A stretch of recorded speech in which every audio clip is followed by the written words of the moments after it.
Chapter 17. My parents tucked me in. They haven't done this since I don't know when. No one has said a word beyond the absolute minimum since the incident with the 3 women. The director let us eat dinner, and we did so without speaking. It was excruciating. No sounds except people chewing and forks tapping against plastic plates, and parents shushing their babies who didn't know any better. If fear had a sound, it would be the painful, heavy silence in the mess tonight. "Do you want me to stay with you, Beta?" my mom asks. Her voice is so soft, it's almost heartbreaking. I smile up at my parents. "No, I'm okay." "If you ever want to talk, about anything, your mom and I are always here for you. We can always take a walk with you." My dad pats me on the knee. They're trying to be reassuring, but they also probably know that they're failing. It's an impossible task. I kiss them both on their cheeks, and they step out. I wait until I hear them shut the door to their room to get out of bed. I step to my tiny desk, turn on the lamp, and take a seat. No way I can sleep tonight. The bloody, stricken faces of those women will not leave my mind. And neither will their bravery. I try not to wonder what is happening to them, what could happen. But I surrender my imagination to its most terrifying conclusion. Honestly, it probably is so much worse in real life. Since I can't sleep, I open the notebook I brought with me, and I write. I write about life inside Mobius, about Noor, about the brave women who tried to intercede, and the woman with the ponytail at the orientation, and the desperate man who was so quiet as they took him away after his partner was disappeared. And I write about the screams. Those screams will be etched in my memory forever. I write it all in tiny print as legibly as possible, despite my shaky hand, while I wipe away tears so they don't soak into the paper. I fold it up into a small square and tuck it under my pillow for now. Before the incident, Jake reluctantly agreed to get the note to David. I'm scared for him. For me. For David. I can't even imagine what the director will do if he gets wind of this. It would be impossible to talk our way out of it. It's probably treason, like everything else these days. That whole freedom of speech thing. That right to petition your government. Yeah, doesn't exist so much inside an internment camp. I glance at myself in the Mylar mirror. My face is all puffy and red, like I've scrubbed it too hard with exfoliant. I drag myself over to the bed and rest my head on the pillow. My eyes sting. I let them close. There's clattering in the common area. I bolt up and barely miss hitting my head. I'm never going to get used to having a damn bunk. I swing my legs over the edge of the bed. I feel woozy. I grip the sides of the mattress to steady myself. There are so many times I've woken up confused, wondering whose bed I'm in, whose room. This morning, my head feels thick, but I know where I am. I know what I have to do. I get up, splash water on my face, and change into my favorite jeans and my mom's old X-Files tee. All my clothes feel dirty. There's a laundry, but even after the wash, nothing I wear feels clean. It's like the dust in Mobius is woven into the fiber of every article of clothing that touches my skin. Before I head out of my room, I take the note from under the pillow and slip it into my back pocket. I step into the cramped common space of our trailer. My parents are glued to the media unit, watching the latest announcement. There's no real news, only what the director wants us to hear. And what he wants us to know today is that everything is back to normal after the troublemakers were dealt with. Then he turns back to the goings-on at Mobius. Looks like plans for the community garden are underway, my mom says when she sees me. There's even a teen garden section. She gives me a hollow smile. She is so pale. We've been in the blazing sun for a few weeks, and yet my mom is a ghost. I take a couple steps and stand next to her. She rubs the space between my shoulder blades, a gesture that always calmed me down when I was little. I look from my mom to my dad and realize they are not going to bring up yesterday. They are not going to talk about the violence or the bravery. Maybe working in the garden will make some people smile. We have to try to get along the best we can, my mom says, her voice uncharacteristically meek. Be happy we have each other. Her voice falters. Be happy we're alive. Why?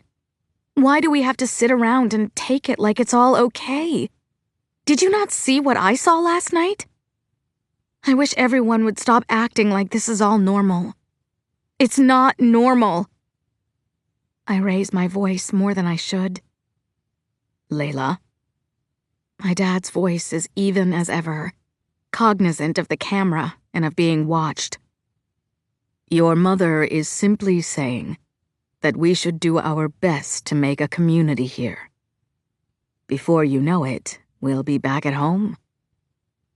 I understand why my parents put on a show for the cameras, but I can't stand it anymore.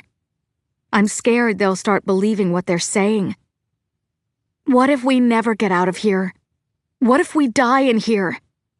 People died in American internment camps during World War II, and I'd rather die fighting back than going along with everything. I'm so weary of the ever-present gaze. Fury courses through my veins. But I'm being reckless, and that's dangerous for my parents, and for me. There's a fire raging inside me, and I feel like I could burst into a million tiny embers. I look at my mom's face. Her fatigue is painful to witness.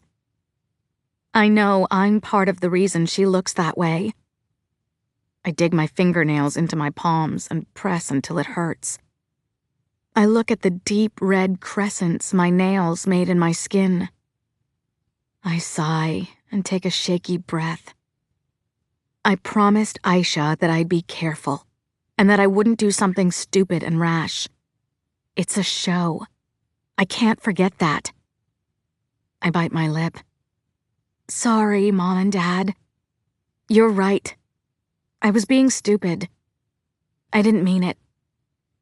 My mom clasps my hands, and my dad's hands rest on top of hers.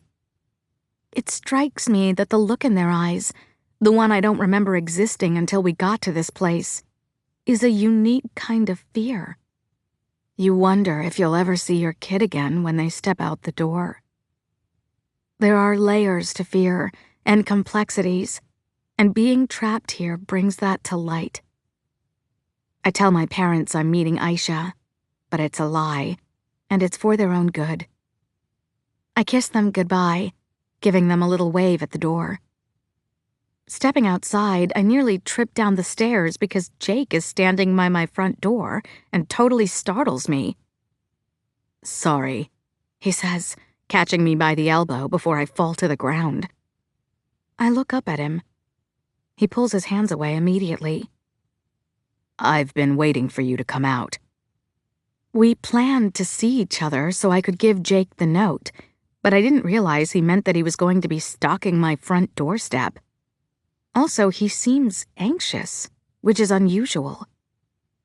I adjust the hem of my t-shirt and straighten my hair.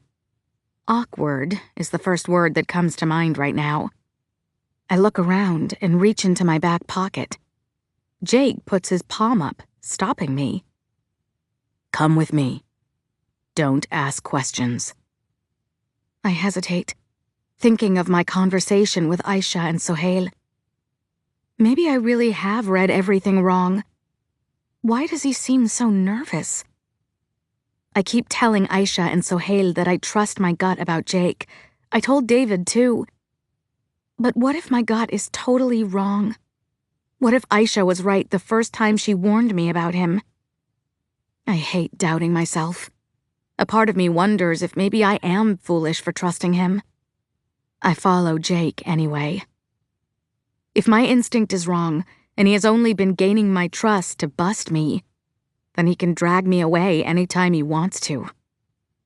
Jake marches me right through the middle of camp, greeting and saluting the other guards, nonchalant, like he has orders to take me somewhere. Maybe he does. We walk past the hub and head straight for the mess. The mess is only open for dinner. We do our other meals on our own with whatever rations they give us, which are usually ridiculous. The other day there was a bottle of ketchup in our food box, and on the itemized list it was marked as a vegetable. A vegetable! First of all, tomatoes are fruit. But anyway, ketchup is a condiment with like 0 nutritional value. But I guess that is not their big concern here. Why are we going to the mess? Are you going to let me steal some extra mayonnaise packets? Mayo counts as, like, what? Eggs? Jake gives me the side eye, but doesn't respond to my snark, which I've been trying to suppress, in large part for my parents' peace of mind. But it's impossible to keep all of myself totally hidden, even inside Mobius, where showing too much of yourself can get you hurt or disappeared. The lights are off in the mess. It's echoey and eerie, like it's haunted. Why does he want me in here? Goosebumps rise on my skin. He's quiet. Too quiet. Jake walks to the back of the kitchen and gestures for me to follow. I do, tentatively, but keep some distance. I'm hyper-aware of how far the exits are, and I calculate how fast I'd have to run to get clear of here if I needed to. The kitchen is dark, and Jake opens a closet door. Jake! Corporal Reynolds! I don't understand what... I stumble back a little. Layla. David steps out of the darkness. My mouth drops open. David is wearing a khaki jumpsuit with the Exclusion Authority patch on his short sleeve. What the hell? I look from David to Jake, utterly bewildered. I'll leave you two alone. But you don't have a lot of time. The sanitation truck leaves in 15 minutes. You have 5 in here. Jake walks into the dining area. My heart stops for a second. My mind races. David, what's going on? I whisper. David sees me staring at his uniform. Oh, this? Corporal Reynolds got me this uniform and arranged for me to sneak in here with the garbage removal service. What? How? When did you see him? My mind floods with questions, and my body pulls me toward David. But I hesitate. Hold back for a second. On the outside, by the motel I'm staying in. Listen, I don't have time to explain everything. We only have a couple of minutes. I'm sorry about the other day. About everything. I am so scared for you. I didn't think it through. I never considered what I was actually asking. The compromises I suggested you make. I don't know. I guess I was hoping that I could make some kind of proposal to my dad. Your freedom in exchange for you and your parents cooperating with the Exclusion Authority. Like I even have any leverage to do that. My dad would never take me seriously. Or help me. Help us. I'm sorry. But I meant what I said. If you need me, I'm here for you. Tell me what to do. For a moment, I'm stunned. At his words.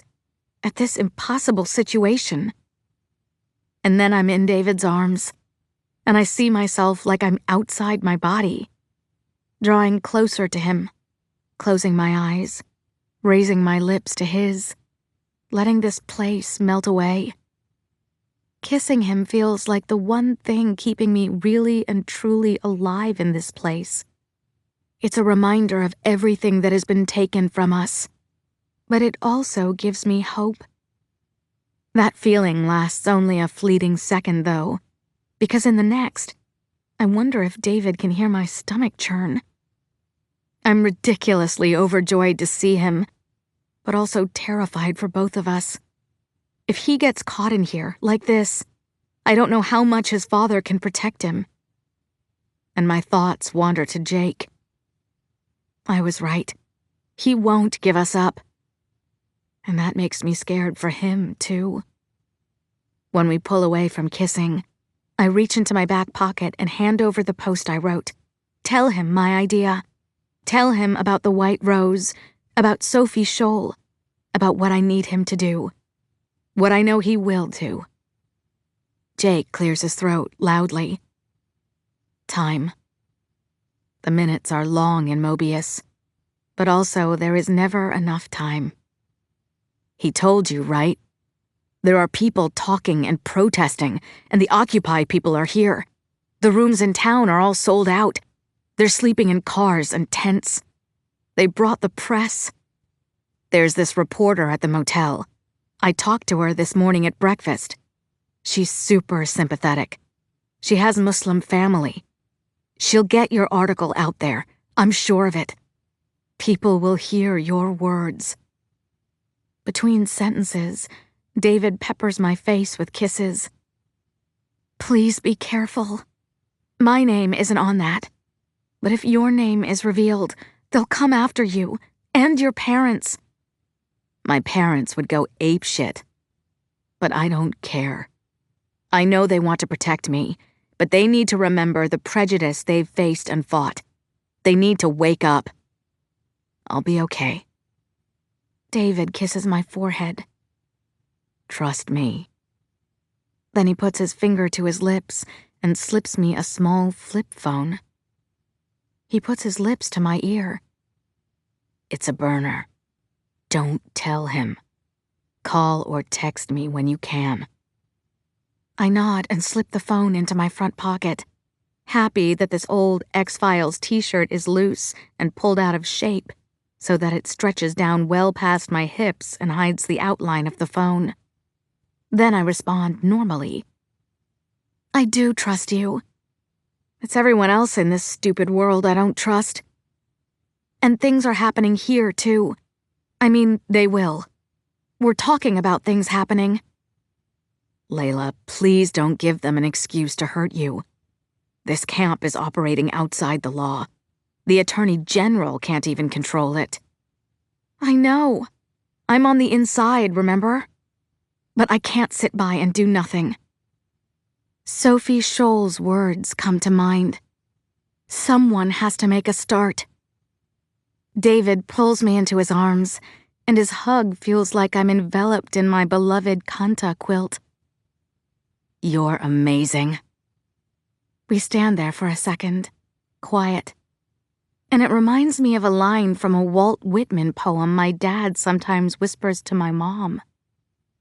There we two, content, happy in being together, speaking little, perhaps not a word.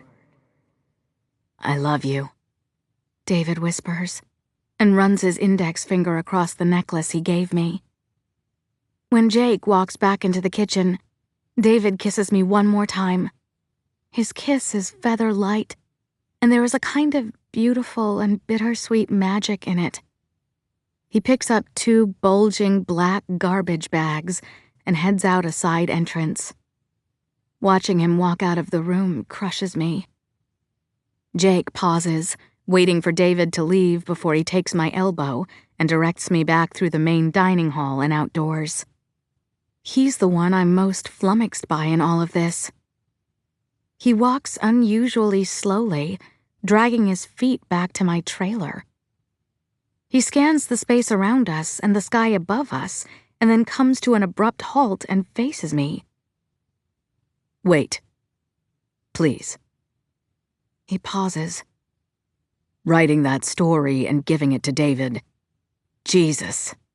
I shouldn't have snuck him in here. I can only protect you so much. I have orders. If you're planning on doing something inside here, some kind of civil disobedience or insubordination, you're going to get caught. There will be consequences, and I don't know how much I can shield you. Jake's face contorts with worry. Normally, he's so composed, barely betraying any emotion. He's taking a risk, too. But that's his choice. I'm making choices for myself. I narrow my eyes at him and shove my hands into my pockets. I gave him a note, that's all. Jake rolls his eyes and tips his head to the sky. He takes a deep breath. The director is not an idiot. You see the cameras. I told you, there's only so much I can take care of right now. He will see you, and if he catches on to what you two are doing, or whatever you're planning to do on the inside, the consequence is going to be far worse than what you've seen. I heard you talking about the White Rose. Those kids were executed. This has to stop now. I'm not going to be a party to this anymore. I'm a fool for letting it go this far. The risks. You have no idea. My heart stops. So far, the only way I've been able to see David is with Jake's assistance. But maybe I've been stupid to rely on him. If we get caught. When you get caught. Jake puts his hand on my arm. Remember that. Not if. When. I don't get it. Are you threatening us? If you're going to narc on us, go ahead and tell the director. It's not like I can do anything to stop you. I'm not turning you in. Don't you see that by now? You need protection. Things are escalating in here. It's not only me, Jake stops, looks down and shakes his head. You have what? Nothing. There are others trying to help, within certain parameters. But we won't be able to save you if the director orders an extrajudicial transfer and directs his private security detail to seize you in the middle of the night. You don't know what he is capable of. I do. Trust me on this. I think we saw a pretty good demonstration of his capabilities. People getting tased, butted with a gun, dragged away, punched. That's nothing. That could have happened at a police station. Here, in this camp, once they take you into custody, this land is a designated war zone. Rules don't apply. I get it. Our civil liberties have been shredded. It's not about violating your constitutional rights. If you're caught and taken to a black ops site for interrogation, they will do things to you. Things you can't imagine. That woman taken at the orientation, she wasn't sent to black ops. That was getting roughed up a bit. I'm talking torture. You know those guys who go missing? Why do you think they never come back? His words slam into my chest.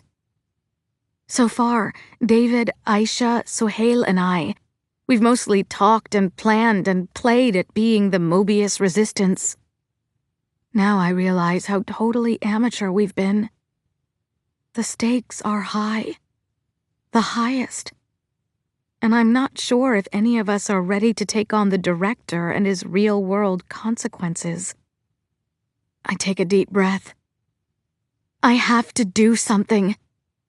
If what you're saying is true, we have to tell people.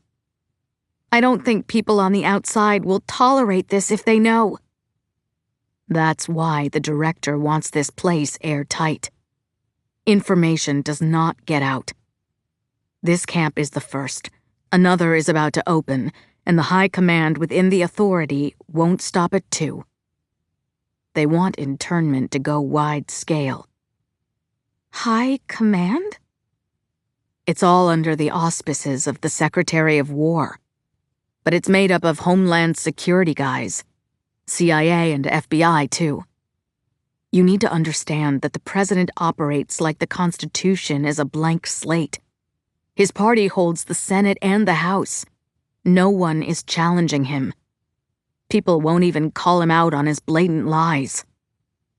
My shoulders fall. I feel like my entire body is going to melt into the floor. I look into his eyes and whisper, "Help us, Jake." He takes a tissue out of his pocket and hands it to me. Let's keep moving. This looks suspicious. I've got to get you back. As we turn to continue our walk back to Block 2, the director's very large presence steps in front of us, blotting out the sun. One of the drones follows behind him. Director! Jake struggles to gather himself, then clicks his heels into attention. Sir. This is as near as I've ever been to the director. This close, I see that his jaw juts out, making his swollen purple lips even more prominent. I turn my head to look at Jake, but his eyes are trained on an object in the distance. I wish I could do that. Focus, but not focus. But when my adrenaline spikes like it is now, when my body feels fight and flight in the same instant, everything falls into sharp focus, almost too sharp, and I hear the grind of a truck's engine starting up, desert floor crunching under heavy wheels. I wonder if that's the truck David's on. I pray it is. I imagine the gate opening and closing, and him being safe on the outside. The director uses silence, like after that woman was tased, and when he waited for Noor's and Asma's and Bilqis's screams to fall away, making sure we all heard. Silence might be a tool, but it doesn't look like one he wields comfortably. He pulls at his collar with his index finger. The sun beats down on us. I watch as sweat beads up on his forehead. He dabs at it with a white handkerchief. I see you ventured on a little field trip, Miss Amin. Not hanging out with your friend on the block? What, watching the soccer players? He knows my name. He knows all of us. I've been trying not to draw attention to myself. Maybe I've been careless. The director might be uncomfortable, but he's not unaware. Every muscle in his body seems ready to pounce like a dog that has been trained to fight. My chest tightens. Too tight. I pray that this stupid baggy t-shirt conceals the phone in my pocket. The blood rushes to my head, and the world feels like it's tilting. I focus my eyes on a single point in the distance to keep my balance. I straighten my shoulders and remind myself to breathe. Yes, Director, sir. It's just that My mind goes blank. I have no words. She lost her necklace in the mess, sir, and I escorted her there so she could find it. Jake steps in, using the same lie I gave him. He speaks faster than usual, his consonants not as crisp. The director moves in closer. Every cell in my body screams at me to run, but my feet are glued in place. He runs his thick index finger over my infinity necklace. It's the same gesture David made, but vile. My stomach lurches. I turn my face away and close my eyes. That looks like a very special necklace, the director says. I taste the bile in my throat. Yes, it is. My boyfriend gave it to me. The director smiles. It's revolting. And I realize immediately I've said something I shouldn't have. I made myself less anonymous. I gave him an opening. and I have no doubt he'll use it as ammunition if he needs to. A boyfriend? How nice. He's not in here with you? So I don't suppose he's a Muslim now, is he? Shit. Why did I open my mouth? And why did the truth have to come out of it? No, sir, I whisper. And you are aware that the Exclusion Authority frowns on this type of interreligious mingling? I cringe at his words, but say nothing. I cross my arms over my stomach and look down at the ground. My breaths feel shallow, feathery. I hear Jake's boot heel grinding into the dirt. The director continues, clearly not noticing or not caring how uncomfortable his words make me. No, he wants this. My discomfort, my pain. So, what is your boyfriend's religion? My eyes start to sting. I blink, willing myself not to cry. But I lose this battle with myself, and a tear falls down my cheek. Lying is not going to work now. It's too easy for him to find out the truth. A quick call to my high school and he'll know David's name, too. He's Jewish, I say. Saying it out loud feels like a betrayal.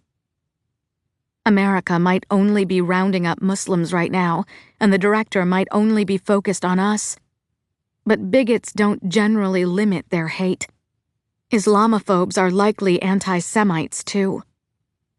From the scowl on his face, I'm guessing the director is one of them. Yes, well... The director pauses and inches closer to me. I can smell stale coffee on his breath. Do let me know if you misplace that precious souvenir again. I have eyes everywhere, all the time. He glances at the nearby drone, then turns his eyes back to me. Sir, Jake says loudly. Louder than needed for how close we all are. The director takes a step back and looks toward Jake. Corporal. Sir, I'll be taking an additional patrol duty since Johnson was called away. His replacement should be reporting to Mobius within the week, sir. Good. I'm sure you have it under control. The director strokes his chin and nods. Sir, yes, sir. The director steps past me, presumably heading to his office in the admin building. Then he stops and turns back.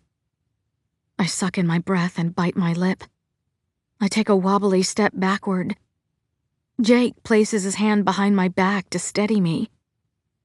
The drone behind the director rises up to shoulder level and turns its camera to me. Remember what I said, Miss Amin. I see everything. I will keep this camp safe. You can rest assured of that. He says, then walks away, threats lingering in the dust of his wake. Chapter 18. Aisha and I hurry toward the Peace Garden. That's what they're calling it, the Peace Garden. At least fascism doesn't kill irony. Sohail is already at the bare plot, raking the earth, spreading out the soil where seeds will grow. And he has the reinforcements he recruited. 15 others are here with him, digging in the dirt. The librarian gave us a gardening tutorial the other day. The director stopped by to wish us all well, but mainly, I think, to make his presence known. To remind us that everything in Mobius exists at his pleasure. Or not. There are tools and seeds and plant food and watering cans that can be filled from a trough. At first I was surprised that they'd even let us have access to metal tools. But as I watched Jake join the 2 other guards, I realized that the director's confidence in the Exclusion Authority's gunpowder is absolute. He knows we fear him, or at least his consequences, so he can afford to show a sort of twisted benevolence by letting us have certain freedoms in the camp. I haven't told Aisha about what happened with the director yesterday. Not yet. She's going to freak out. Part of me is still freaking out too. His not-so-subtle threats and warning about having eyes everywhere is not something I can downplay. Aisha and I grab small trowels to begin digging little holes in the earth where the seeds will go. Sohail approaches and squats next to us, sweat dripping down his neck. "I see you brought your shadow," he says to me, raising his eyebrow and tilting his head toward Jake. I look up at Jake. He still has that uneven tan on the back of his neck. When he escorted me to my trailer after that run-in with the director, he said he'd try to keep a closer eye on me too. He means to make me feel protected, but nothing about having people, or drones for that matter, watching me makes me feel safe. I put my trowel down and stick my fingers into the soil. It feels cool and moist against my skin. They brought in soil for this project because the desert dirt wasn't conducive to growing things. It's an expense, but maybe they think the price of appearing to be benevolent rulers instead of tyrants has a cost benefit. It's cheaper than bullets and burying bodies. The worrisome thing is it makes some of the internees feel that way too. Like maybe this isn't as bad as it could be. They're right. It could be much, much worse. And I'm afraid of being the reason it turns ugly. Uglier. "Listen, guys," I whisper to Sohail and Aisha. "I think we should put off the fast." Both Sohail and Aisha stop digging and look at me. Aisha squints against the sun as she looks in my eyes. "What?" Sohail asks in a loud voice. When a couple of heads turn to look at us, he immediately lowers his volume and continues. "Why? I've been recruiting people, as you can see. They're ready. We're ready." His voice is low, but there's an edge to it. Aisha rests her hand on his forearm for a second. "Ease up, Sohail. Maybe Layla has a reason." Then she turns her expectant face toward me. I quickly tell them what happened yesterday. Seeing David, almost getting caught, what the director said. Aisha wraps an arm around me. "I'm sorry. Are you okay?" Sohail asks. "Yeah, Jake was with me." Sohail raises an eyebrow. "I know you said you trust him." "I did, and that hasn't changed." I've doubted too, but I don't share that with them. I pick up my trowel and start digging again, and gesture for Aisha and Sohail to do the same. "I trust you," Aisha says to me, and then turns to Sohail, handing him a seed packet. "You should too." Sohail takes a breath and faces me. "I do trust you, Layla. But I don't trust his motives. Watch your back is all. He could still turn you in at any time. He's a guard. His job is to keep you imprisoned here. Don't forget that." I won't. And I'm not forgetting that people could get hurt or disappeared. And that's why I'm worried about doing the fast. Maybe it's too small. We'll all get taken away or tased, and then it will be over. That's a temper tantrum, not a revolution. And we need to organize better and steel ourselves for the days ahead. Whatever we do will be dangerous, and we can't be naive. Naivete comes at too high a cost. "What was that quote from the girl from the White Rose?" Aisha asks. She takes my hand in hers and squeezes. "Someone has to make a start." I'm as scared as anyone else. I'm not a brave person, but I know we need to act before things get worse. This fast. Maybe it's small, but it's how we start. Sohail moves so he's facing both of us, but looks directly into Aisha's eyes. You're brave, he whispers.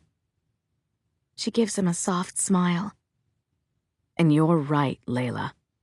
We do still have to do this, now more than ever. Don't lose faith. Don't let complacency creep in. We're all scared. Courage isn't the absence of fear. It's doing the right thing in spite of it. Hearing their words, looking at my friends, I know they're right.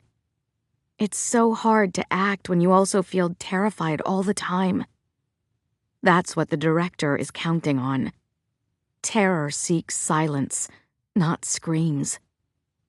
Aisha nudges Sohail. Dig, or they'll think you're conspiring. Or worse, flirting. I grin and look down, feigning interest in my trowel. From the corner of my eye, I notice Sohail smile at Aisha. The hum of a drone snares everyone's attention. Before it's on top of us, Sohail quickly murmurs, Friday, dinner fast. Everyone here is in. This is happening. The red metal of the drone glints in the blazing sun. I shield my eyes from the light and stare at the mechanical spy as if it has eyes. I grit my teeth and quash an impulse to throw a trowel at it. Jake catches my eye and gives me an almost imperceptible shake of the head. I'm not sure how he knows what I'm thinking. I mouth an okay and get back to work. We toil away for a couple hours in the heat, sweating and even finding moments to laugh. It's hard work, but I lose myself in the simple rhythm of digging a hole and planting a seed on repeat. As noon approaches, the group begins to break up, seeking shade and food. Aisha waves to me as she walks towards Sohail's block for lunch. She asked me to join them, but I give them their semblance of privacy. I dump my tools with the others and then refill my water bottle and take a long gulp. The dirt on my hands turns to mud as condensation appears almost instantly on the plastic. I wipe one hand, then the other on a small patch of my jeans that's not already dusty. My mom loved gardening. Jake's voice comes from behind me. As he approaches me, I refill my bottle. Loved? She doesn't any longer? She died when I was 12. Jake kicks at the earth with the back of his heel. In summer, I always remember her with dirt under her nails and on her jeans. She had a pair she only wore for gardening. I swear, the knees were made of mud patches. A melancholy smile spreads across his face. I'm sorry, I say. He shrugs. It's been a while.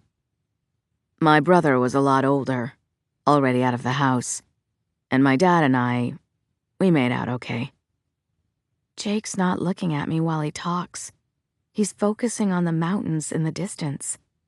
It's the same look he had in his eyes when the director stopped us yesterday. Focused, but not on what's in front of him. I'm also keenly aware that this is the first time he's ever really talked about his life outside of being a guard, and the first time that I've ever really considered that he has one. That must have been hard, I say. My dad's a military guy, too. Army. Ran the house like clockwork. A rule for everything. I think that's kind of what saved me. The structure. In the military, everyone doing their job, the organization of it, that's what keeps you safe. That's how my dad showed his love, I think, by protecting us. He wasn't big on words or feelings. That was my mom's job. But she wasn't a softie either. Jake chuckles a little to himself. He doesn't say it, but the pained look in his eyes makes it clear he misses her. It's never easy to lose what you love, no matter how much order you have in your life. My voice cracks a little when I say this, and it surprises me. Jake finally turns to look at me, wearing that same sad smile. but a part of him is still focusing on something in the distance. I'm lying on my bed. My parents are still at work. I'll meet them in the mess for dinner. Normally, I use up my shower minutes at night, right before bed, but my body is coated with the salt from my dried sweat, and a dull ache has settled into my bones, and I want to rinse it all away. I close my eyes for a moment and imagine my deliciously soft bed and the worn kanta quilt. That bed, that home, feels like another lifetime, like I was a different person. And now I have these memories of a life that is not my own. There's a knock on our door. Aisha said she'd stop by to give me the most likely chaste details about her lunch with Sohail. I whip off my towel turban and let the wet strands of my hair fall down my back and hurry to the door. Pulling it open, I say, "So how was so—" It's not Aisha. It's Jake. "Let me in, quick," he says, then pulls his lips together in a sort of grimace. I freeze for a moment, unsure what this means, why he's here. I feel the dampness of my hair soak through the back of my t-shirt, making me shiver. I look up and down the block. No one is around. I step aside, allowing him in, hoping, praying this is the right decision. We stand in the common area of my trailer. I dig my hands into my pockets and rock back and forth on my heels, waiting for Jake to say something. Jake steps toward me and smiles a huge fake grin and puts his hand on my shoulder. I flinch. He looks me in the eye and nods at me ever so slightly. He doesn't say a word, but he gestures to my bedroom and begins walking back there. When I don't move, he motions for me to follow.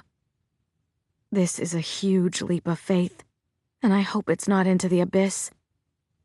I suck in my breath and enter my room.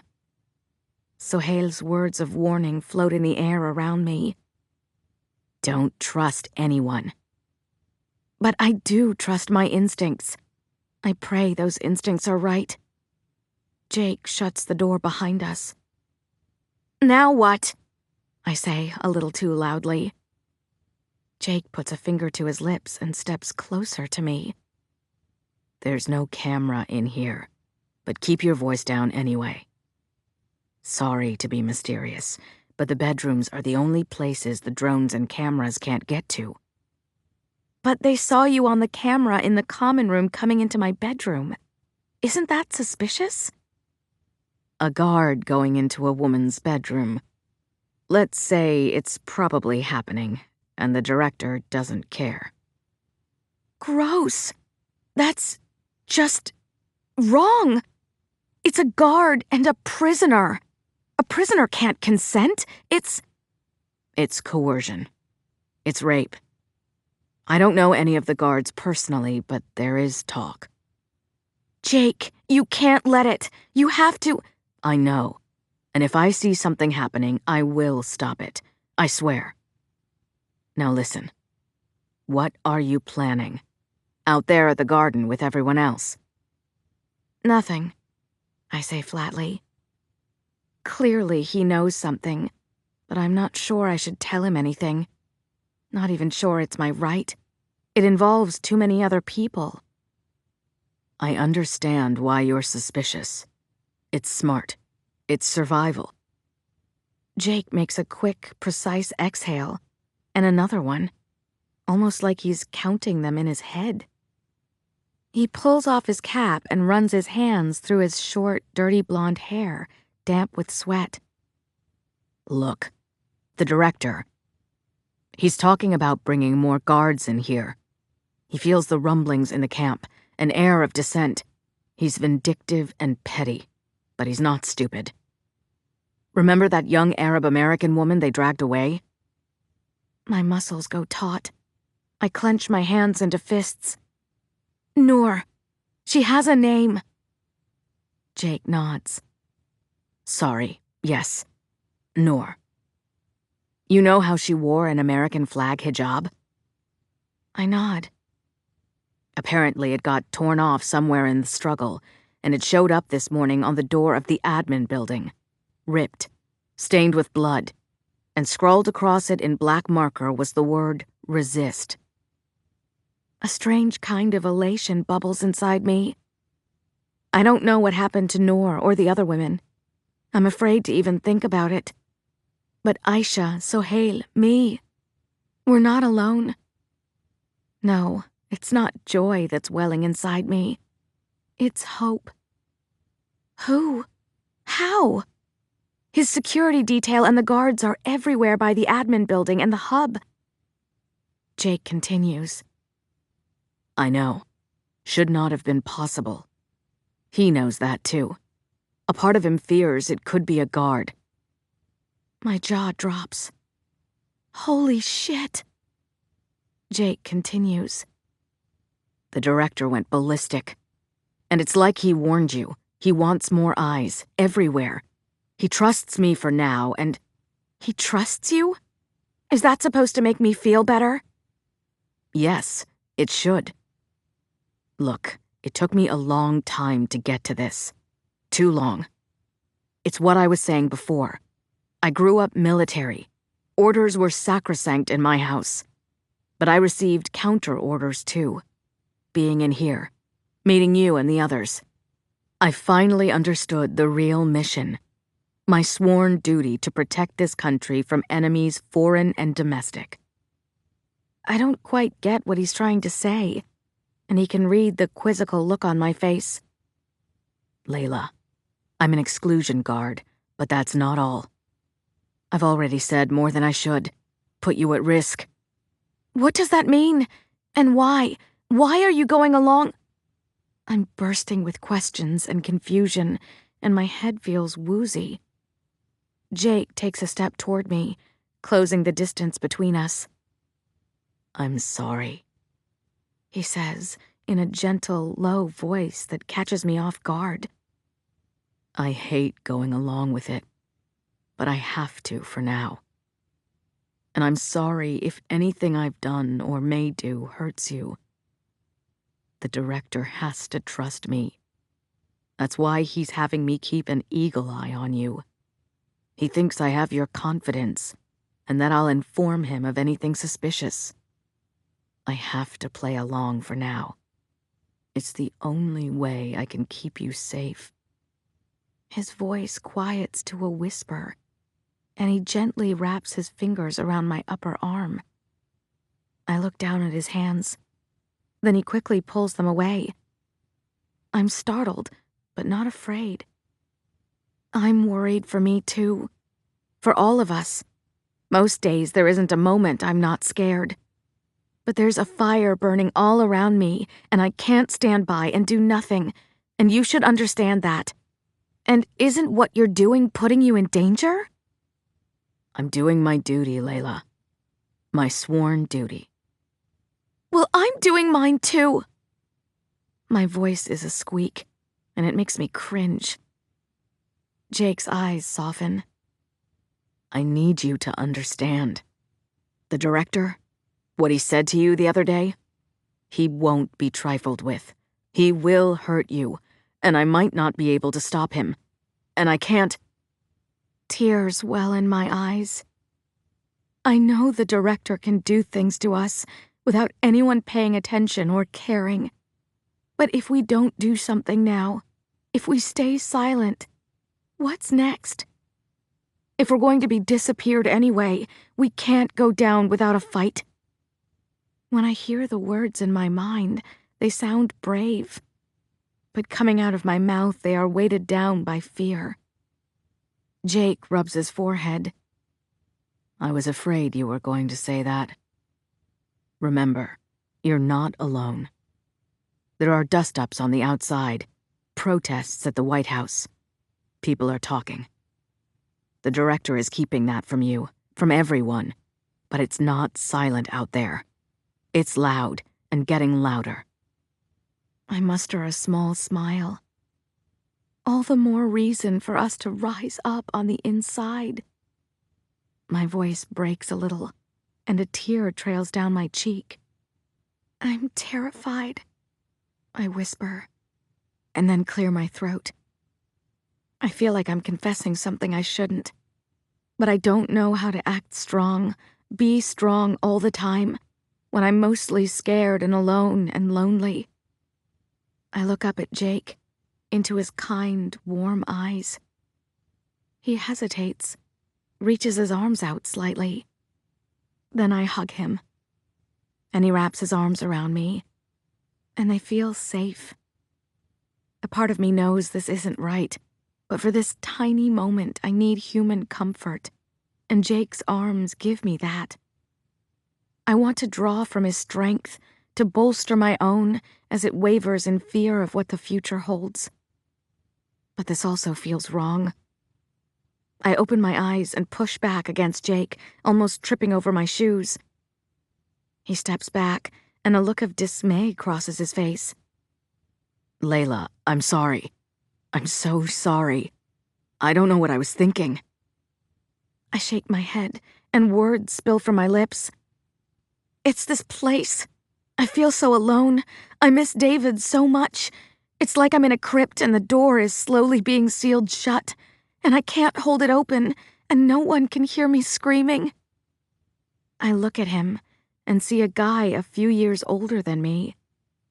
Someone who, in a different world, would be walking across the same college campus, who might help me find my way the first week of freshman year. The handsome senior who's the RA in my dorm. A friend. A confidant. But that world doesn't exist.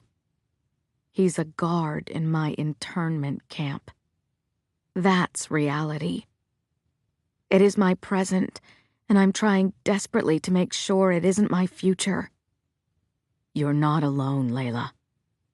I'll do everything I can to protect you. The director believes me. He asked me to report on your activities, so I'll be close by, as much as I possibly can.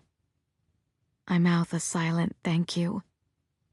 I believe you. And we're planning... Stop. I know I asked, but don't tell me. If I don't know, they can't get it out of me, no matter what. Plausible deniability? I ask. That sounds so spy movie. I manage a small smile, but I realize what he really means. If you don't know the truth, they can't torture it out of you.